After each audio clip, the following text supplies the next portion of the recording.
A equals 2 to the power of x, and B equals 2 to the power of y.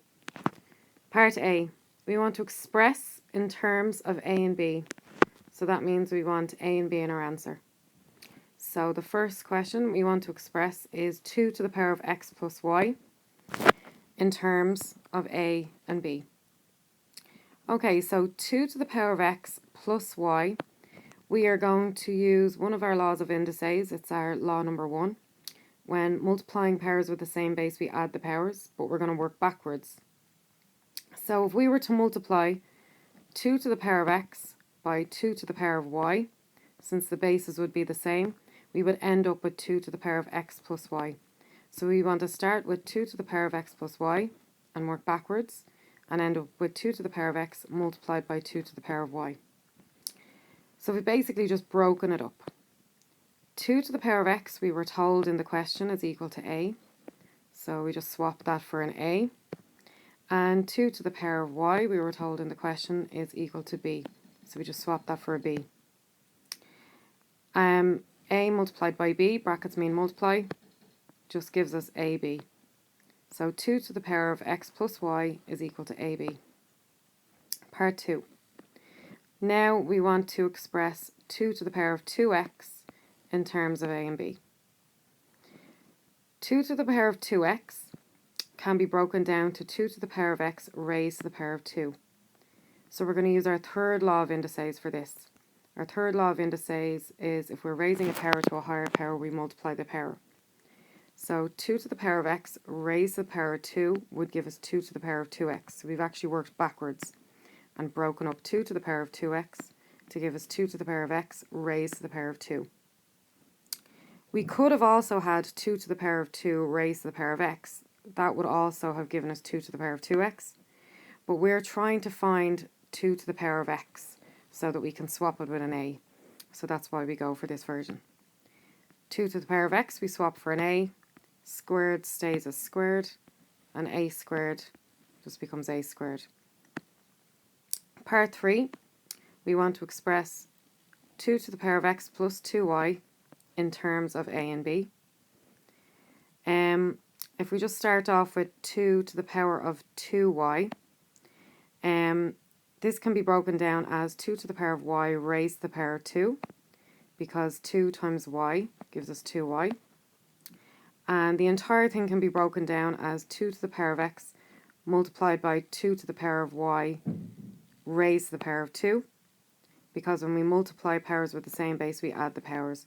So again, we're working backwards. So this question here, we used law 1, which is multiplying powers with the same base, we add the powers. And we also used law 3, which is raising a power to a higher power, we multiply the powers.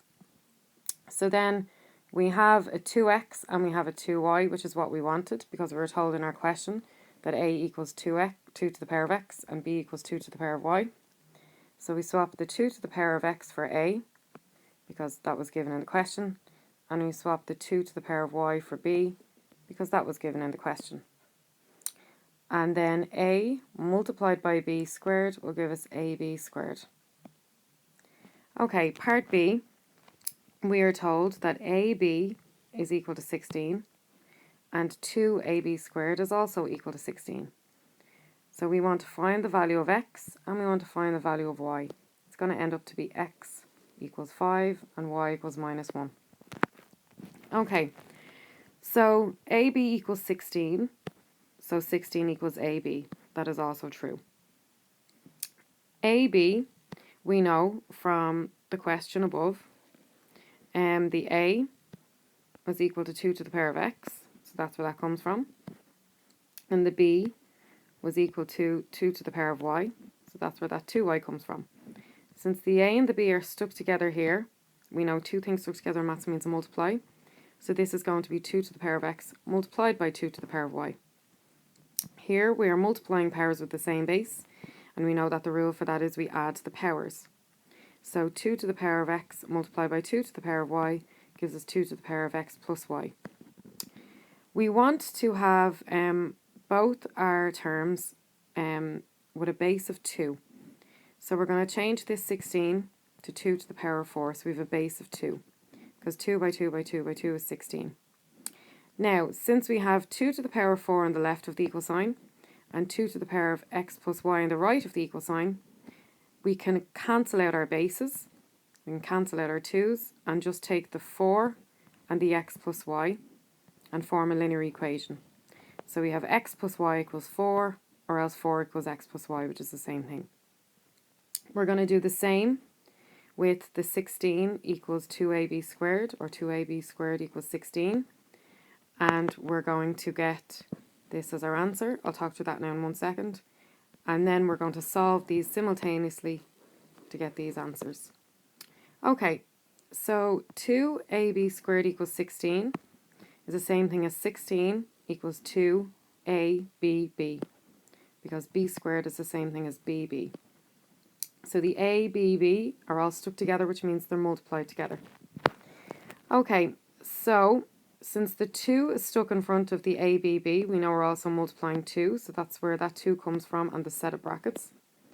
The a, we swap for 2x because we were told at the start that a equals 2 to the power of x.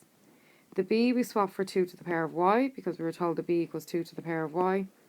And the b, we swap for 2 to the power of y because we were told that b equals 2 to the power of y.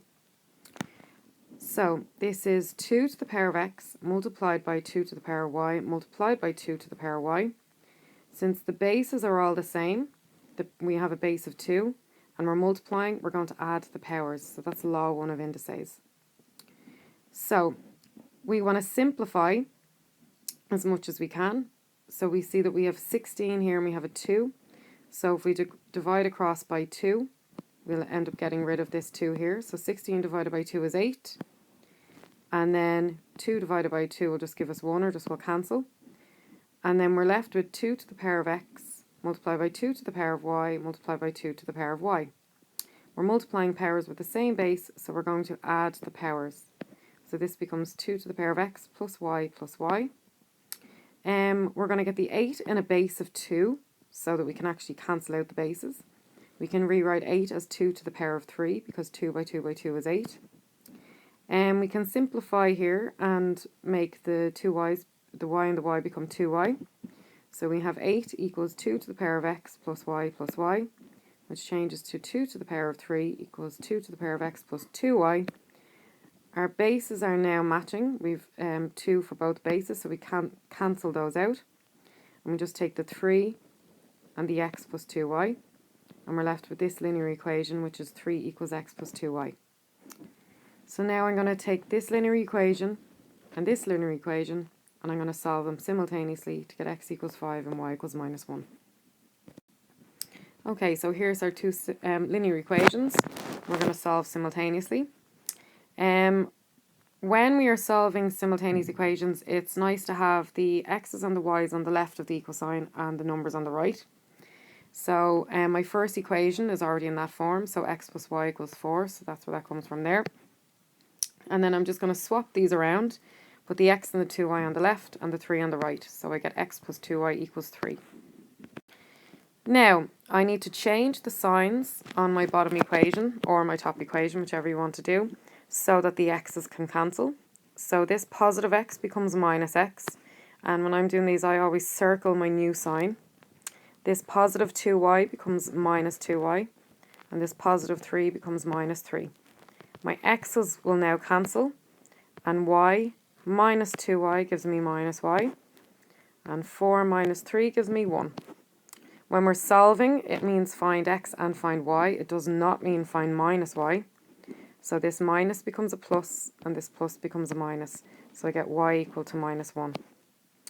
I then substitute the y into one of the equations. I can substitute it into the top equation in place of this y, or substitute it into the bottom equation in place of this y. It doesn't matter which one you use, you'll get the same answer either way. So I'm going with the top equation. So my top equation is x plus y equals 4. I swap the y for minus 1. Whenever I'm doing any substitution, I will always swap the letter for a set of brackets and then put the number inside the brackets. So I end up with x minus 1 equals 4. I'm going to add 1 to both sides, so I get x equals 4 plus 1, so x is equal to 5.